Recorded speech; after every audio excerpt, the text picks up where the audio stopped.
On this episode of Locked On Lightning, the Bolts hit a bump in the road out in the desert. We also talk about a possible trade coming our way, all that and more. But first, let's play that music. You're Locked On Lightning, your daily podcast on the Tampa Bay Lightning. Part of the Locked On Podcast Network, your team every day.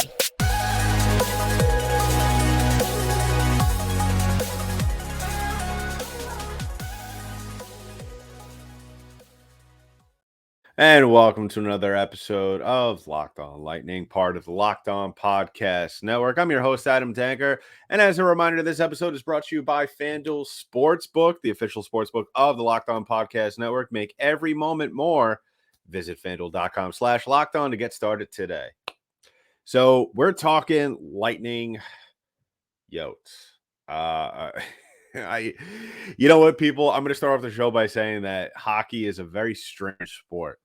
I have watched well over 1,000 games in my lifetime, probably more. I mean, 1,000 is maybe a little bit undercutting it, but just when you feel like you figured out a team, especially the Lightning, you know, they're winning games, they're playing well. They get off to a rough start in the beginning of the second half of the season. They play some of the best hockey we've seen them play all season, at least since December, where I think they were almost at the peak of their powers there.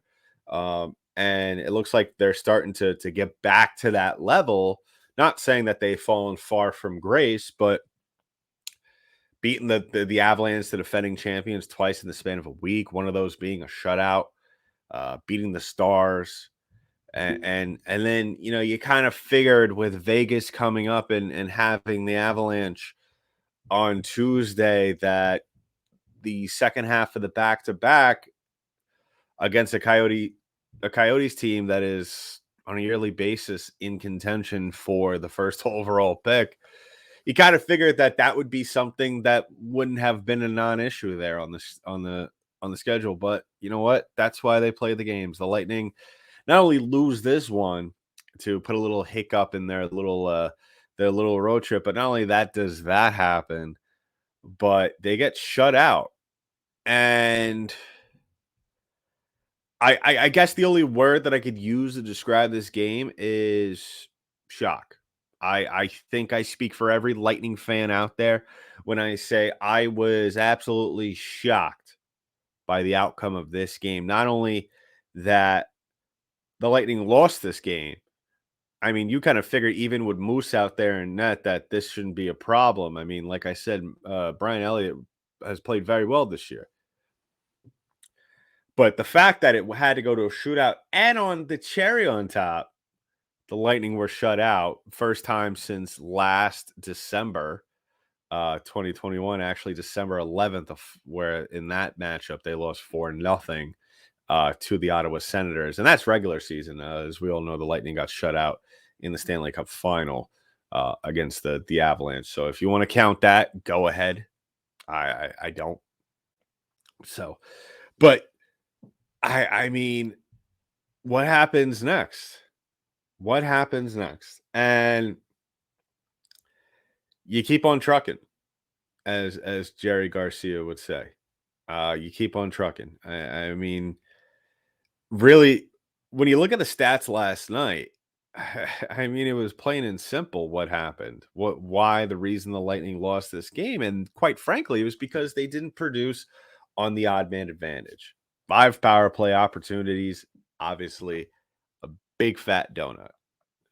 And you know what? It's one of those games where you look back and you know what? I'm going to give credit where credit is due.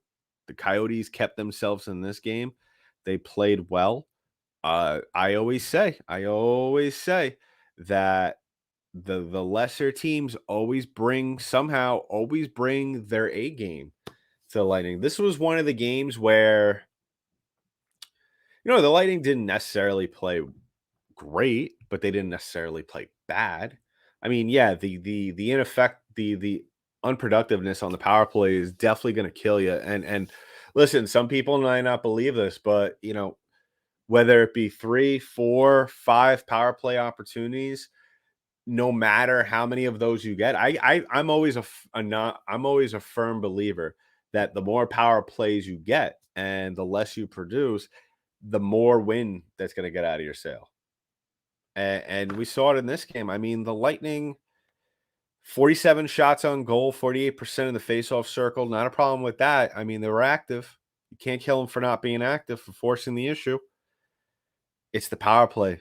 It really is. And listen, I could be very critical and say that, the Lightning didn't show up in this one. But I mean, I would probably be a little bit happier if this would have been a game in which the Lightning scored 1 or 2 goals. And clearly this was a game that 2 goals would have won it, or even a goal, obviously, because they lost in the shootout, which is it's still weird to say coming out of my mind, still out of my mouth, considering they played the Lightning. I mean, they played the Coyotes. As you can see, I'm all frazzled right now because I'm still trying to wrap my head around this. I really am. I mean, it's not, if you've been a listener of this show for a long time, and we are a day away from that being 3 years that this show has happened, that has been going on.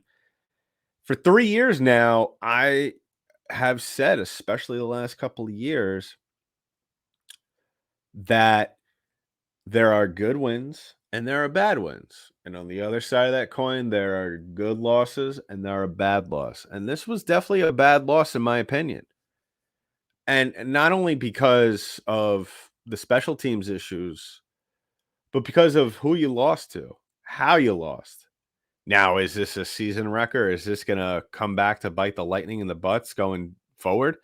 No, absolutely not. I mean, they were 6-1-2 over their last couple of games before going into this one. Now they go 6-2-2 heading into their weekend matchup against the Vegas Golden Knights, which that's just a game where, and I believe I said this when we spoke about um the schedule for the month of February, that if the Lightning were to win against Colorado and then somehow fall like they did last night to the Arizona Coyotes, that it wouldn't be the end of the world. It would be very disappointing.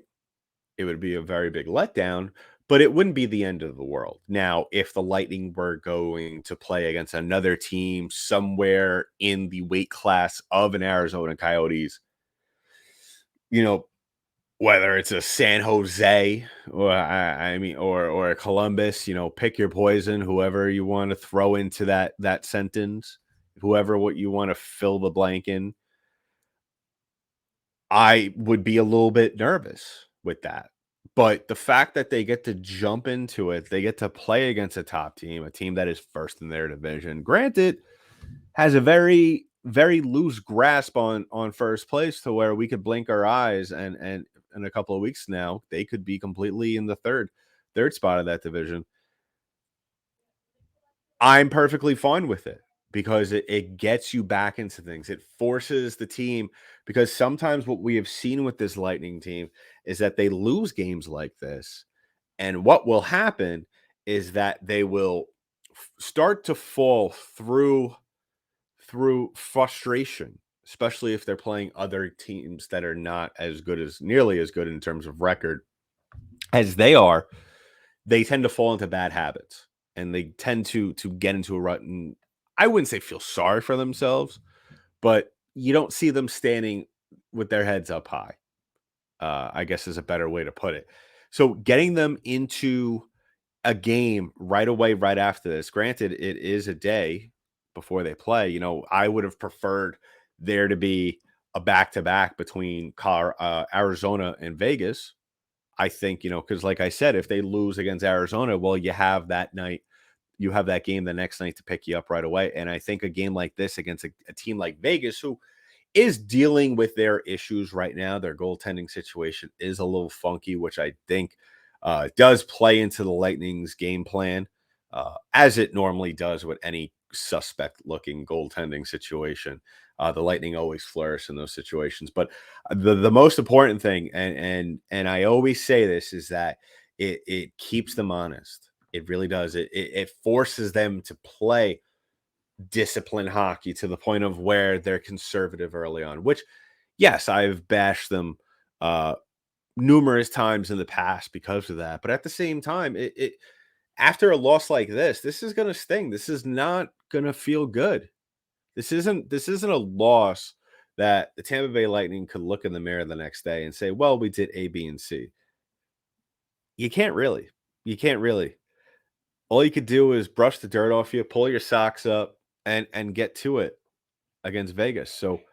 So we will keep an eye on that. I am fully confident in Tampa's ability to get the ball rolling again. I mean, we've seen it all season long. They've been doing a very good job of bouncing back in very not so good losses or just not so good games played, because we, like I've stated before, we have situations where they win games and they don't deserve it. Well, they deserve it because they come out on top, but what did they really do to earn that win? So we'll keep an eye on this team. Obviously, we'll talk about tomorrow with Vegas coming up, what to expect from that game. And coming up in just a little bit, we're going to talk about, with Luke Shen out of the equation, where does this leave the Lightning left? Well, if you've been listening to the last couple episodes, I think you probably have a little bit of an idea as who the Lightning will turn their attention to next. Now that Shen is out of the equation, we'll get to that in just a little bit. But first, I want to talk about today's sponsor, one of my favorite sponsors that we have here on Locked On Lightning, and that is FanDuel. They are America's number one sports book, because new customers get a no sweat first bet up to $1,000. That's bonus bets back if your first bet doesn't win. Just download the FanDuel Sportsbook app. It's safe, secure, and super easy to use. Then you can bet on everything from the money line to the point scorers and the goals scored. I love using it. If you've been listening to my discussions on Locked On NHL as well as here on Locked On Lightning, I am a huge Giants fan, and I was just so stressed about the Super Bowl, and I put some bets on the Eagles. Little bets right here. Nothing crazy if I lost, just to throw out that bad energy. Well, guess what? Later on in the game during halftime, I threw big money down on the money line for the Chiefs, and then I ended up winning back the money I lost from the Eagles bets and more. And the best part about it is that this app is so easy to use, so everybody can use it. It's safe, secure, and easy. So don't miss the chance to get your no sweat first bet up to $1,000 in bonus bets when you go to FanDuel.com/locked on. That's FanDuel.com/locked on to learn more. Make every moment more with FanDuel, the official sports betting partner of the NBA. So, like I've been saying for the last couple of weeks, the trade deadline is just around the corner, and I have been barking, I have been yelling, at sometimes maybe even screaming, depending on how high you have your volume. And I've really wanted the Lightning to get Luke Shen. I thought he would have fit in perfectly, just because he's not making a bunch of money. He knows the system. He He's very versatile. You could throw him. He is easily on the fourth line forward rotation if you need to, or throw him on a defensive pairing. Really, there's not much he can't do except really score goals. I mean, really at this point, it's an extra body. It's a guy to go out there. But it was announced the other day that the Lightning were no longer in the mix for Luke Shen, and I'm as disappointed as I am about that. I will say that it does somewhat allow the Lightning to narrow their sights on a candidate, well, not so much a candidate, but someone else who I think that would make a great addition to the Lightning rotation. Maybe a fourth or a third liner, and that is Ivan Barbaschev. I've been talking about Ivan Barbaschev being in the mix for the Lightning for quite some time, and really, it looks like now that he is a prime candidate for them. And so it was actually proposed today on The Athletic. We posted it to our social media accounts. If you haven't already, please go ahead and like and subscribe. We'll be updating that stuff as the trade deadline grows ever nearer. We're only a couple of weeks away. March 3rd is the deadline, so keep an eye on that. Barbashev, 27 years old, making about 1 million and change. And really, at the end of the day, as it has been for the Lightning the last couple of years, the question is financially, how is this going to work? Now, the last couple of deadlines with Nick Paul, he wasn't making that much money, so that worked well. But before that, Goodrow, Coleman, everybody knows the story about those guys being deadline guys, as well as Savard being brought in for defensive reassurance, um, and Zach Bogosian years ago as a free agent. But really, I've been talking about so much as who the Lightning are going to target, not so much what they're going to give up. Here and there, I've thrown, draft picks, not really much in the prospect pipeline, and it seems to be the case. But on the Athletic, as proposed, it looks like the Lightning will, or at least are looks by the looks of it, are willing to possibly part ways with their draft pick from a couple of years ago. Jack Finley, 20 years old. He's making about 700K a year, just a little shade under 800. Um, in this trade, they would send Finley and a 2024 second round draft pick to St. Louis. Barbashev, of course, coming back in the mix. 50% of his salary being retained, which I think is a good deal. Barbashev had a pretty good season last year. Not absolutely crazy, but one to where I think that a lot of people, I think the jury is still out on Barbashev on what kind of player he's going to be, because there's still a good growth, a good amount of development to be had there. I think that last year he had through 81 games, he played 26. He had 26 goals and 60 points. This year, the numbers have taken a dive: 10 goals and 27 points. Quite frankly, I'm fine with that. I and because I think that if the Lightning could get him for that, because let's face it, Jack Finley, as good as, or as optimistic as Lightning fans want to be about his potential, his growth, I don't think he would ever be anything higher at this point in time. Now, obviously, that could change. Something could click for Jack Finley, but I don't think he'll ever be anything higher than a third liner, which is not a knock against him. I mean, still playing on the third line, you're playing on arguably one of the most valuable lines out there, especially come playoff time. But obviously, Barbashev, he has proven, especially over the last couple of years, that he could do all types of things. Now, is he a Blake Coleman? Is he a Barclay Goodrow?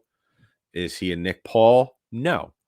But can he come here and potentially become a Nick Paul, kind of like what we've seen from Paul during his time with the Lightning? Absolutely. He has the numbers to prove it. Nobody scores 20 plus goals in the league and on a fluke. You don't mistakenly do that. And I think that's the good thing that's working for the Lightning, is that you bring him in and it doesn't work out. No harm, no foul. His contract's up. It is what it is. You move on from him. At the same time, even if he stays on the pace that he's at, which I think will be about, maybe I would say probably he gets 15 goals, 18 goals to end the year. I'm fine with that. 18 goals. Now, where will he fit in with this team? Probably the fourth line. I honestly think in this situation, if Barbashev is brought in, I think Nemestikov is the odd man out. I just think at this point in time, Vladislav Nemestikov he's just treading water, and he's just looking for someone to save him. Unfortunately, it just has not worked out with Nemestikov this year. So, I think that would be a good situation for Barbashev to step into. There's no, and the good thing about him, he's all solid. He's all solid muscle, 6'1", 195. That may not sound big in the scheme of things, but um, a guy like that who is you could tell looking at his stats, and I've seen him play quite a deal, that a guy like that, you definitely want to have a guy out there who could play to his body type, not just go out there and try and be a big hitter. Where he actually has the body of a scorer. It's like if you ask Braden Point to go out there and play on the fourth line and do fourth line grinder things. You don't want that to happen, because all that's going to do is that's gonna set you up for an injury or failure. So, do I think Barbashev would be the best addition to this Lightning team? Absolutely. Now that also depends on, how good of a job Julian Brees-Boss will do talking up the St. Louis Blues and getting them to be takers of this Jack Finley and also this pick that comes to them in 2024. Um, at the end of the day, if this deal doesn't fall apart, if this deal falls apart, it is what it is. You move on to the next one. I think there are some names out there that the Lightning could look at the moment, but I think that this is your number one target. This is your only guy. Uh, I wouldn't be surprised if a deal gets done before the trade deadline, just because we looked at the amount of deals that have been done thus far. And I feel like this year, with money being so much of a concern everywhere, teams that want to sell are willing to take on money and don't want to waste any time giving teams like the Lightning time to think about, or getting phone calls from other teams. So if this deal is going to happen, I wouldn't be surprised if it happens by early next week. And I don't see a reason as to why it doesn't happen. The Blues are looking to rebuild, and the Lightning are looking to add a piece to for another deep playoff run. And the best part about this deal is that you get a center. You get a draft. You're trading away your draft pick that really you're going to get a good prospect for, but it's not going to be anybody that's going to be in the pipeline in the coming years. That's going to be a suitable replacement for a Stamkos. And I'm not saying Ivan Barbashev is a replacement from Stamkos. I'm just saying that the Lightning are in a weird predicament where they've sold the farm literally and figuratively in order to win cups, which is fine. But at the same time, their farm systems is just very much depleted right now. So if they're going to pull the trigger on deals involving prospects, the time has to be now. So we'll keep an eye on that. Like I said, I would expect the deal to be done by early next week. I wouldn't be surprised if it's done. Maybe we start to see some momentum picked up this weekend. Um, but yeah, I'd be shocked if we're sitting here on trade deadline day and we still haven't heard any deal transpire with the Lightning. So keep an eye on that.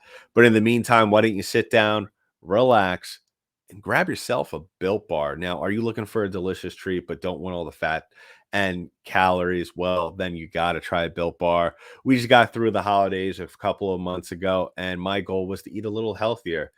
And because we both know I ain't going to the gym, uh, I'm not ready for that. I'm not ready for that type of commitment in my life. But that's why I'm sticking with Built Bar. They're healthy and they're actually tasty. But what does make the Built Bar so good? Well, for starters, they're all covered in 100% real chocolate. That's right, real chocolate, and they come in unbelievable flavors like churro, peanut butter brownie, and coconut almond. So, go to built.com, get your Built Bar, and guess what? If you're in an area that has them, now you could get Built Bar at Walmart or Sam's Club. That's right. Head to your nearest Walmart today, walk to the pharmacy section, and grab yourself a box of Built Bars. You could pick up a box of cookies and cream, double chocolate, or coconut puffs. If you're close to Sam's Club, run in and grab a 13-bar box with their hit flavors. So don't forget, either Sam's Club, Walmart, or built.com to get your great box of Built Bars. So wrapping things up on the show, I like I said, I mean, all you got to do after a loss like this is brush yourself off, pull up your socks, tie your shoelaces, and just move on. That's all you got to do. I mean, it's really it's left a bad taste in my mouth, at least. I kind of figured, I knew after we recorded that episode the other day when I sounded as confident as I did that I should have known. I should have known that this wasn't going to end pretty with them in the desert. It was just one of those things where you can never count the Lightning out in terms of being on a roll. And it always seems as though as when the Lightning are playing this well, whether it has been this week, excuse me, this year or last season or any previous season, at least the last 4 seasons, this team tends to just have one of those ugly losses, and it doesn't necessarily have to be a lopsided game in the goal scoring column. It could just be something as simple as a 1-0 loss in a shootout to arguably one of the worst teams in hockey. So all you got to do, like I said, is move on, and what a better way to move on than playing the Vegas Golden Knights. So keep an eye on that. That's a 10:30 start on Saturday night. Looking forward to that, but not looking forward to the time. You know what, I was complaining recently on an episode how the NHL needs to do a better job with these the schedule, and someone commented on the video saying, doesn't every team need to go every team go through a weird schedule like the Lightning? And yes, that's true, absolutely. And I just feel like in today's age, I mean, let's be honest. Yeah, the Lightning are off 2 days after this game on Saturday, but there's frankly no reason as to why they need to be playing that late on a weekend. You're basically really killing a big chunk of the audience for, especially if it's an East Coast team like the Lightning. I respect the fan base of the Tampa Bay Lightning, but what percentage of Lightning fans are actually going to stay up Saturday night at 10:30 and watch this game? I mean, I wouldn't bash it if you didn't. People got to sleep. So I don't know. I just feel like the league needs to do a better job. If it was a 10:30, in my honest opinion, I don't think they're really in this day and age, especially when you want to continue to promote the game and get an audience and get eyes on the screen. I think the latest teams, especially East Coast teams, should be playing when they're on West Coast trips is 9 o'clock. I mean, that was perfect. That was I would always prefer, if maybe I'm being selfish, I would prefer to have 7 o'clock starts every single game, regardless of where the Lightning are. Uh, but at the same time, 9 o'clock isn't bad. So why can't that be the cutoff? Why does it have to be 10:30? Why is it so late? I mean, just something for the league to think about. Let me know in the comments below. What do you think about that? What do you think about Ivan Barbaschev? Do you have someone in mind that you would like to see the Lightning look at, target in the coming weeks? Let me know what you thought about last night's loss to the Arizona Coyotes. Is it stinging? Do you have a bad taste in your mouth? Are you overly optimistic to see how they bounce back on Saturday at 10:30? Against the Vegas Golden Knights? Let us know in the comments below on our YouTube page, and make sure to like and subscribe to the podcast on our channel. Hit that thumbs up and hit that notification button so as soon as the newest episode drops, you are aware. And follow us on our social media pages at @LO_Lightning on Twitter, as well as LockedOn_Lightning on Instagram for the latest news surrounding the show. You can follow me on Twitter at DankyDank, DENKYD8NK. Love hearing from all of you. Hit my DMs, please, for those mailbag questions, or drop them in the comments below on our YouTube page so I can answer them on the show. You guys have been doing a phenomenal job with the questions. Keep them coming. So we'll be back tomorrow to talk about the Vegas Golden Knights game. And we'll be back on Saturday for a bonus episode. So we'll keep an eye out for that. So in the meantime, that's been it for this episode of Locked On Lightning, part of the Locked On Podcast Network. I'm your host, Adam Danker. I'll talk to you in the next one.